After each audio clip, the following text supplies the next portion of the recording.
సూడు ముసుగే తన్ని నిద్రపోయిందే ఆరాటాలన్నీ తీరకపోతే ఏం బాగుంటుందే నాకంటూ ఉన్న ఒకే ఒక్క ఆడదిక్కురే నీతోటి కాకుండా నా బాధలు ఎవరికి చెప్పుకుంటారే గోదారి గట్టు మీద రామసులకనే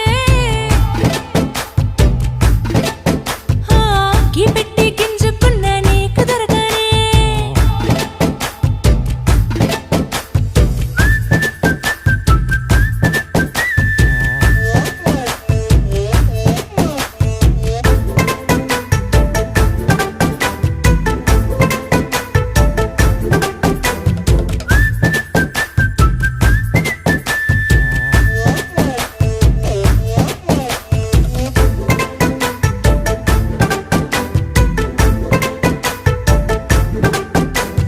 విస్తరి ముందేసి పస్తులు పెట్టావే తీపి వస్తువు చుట్టూ తిరిగే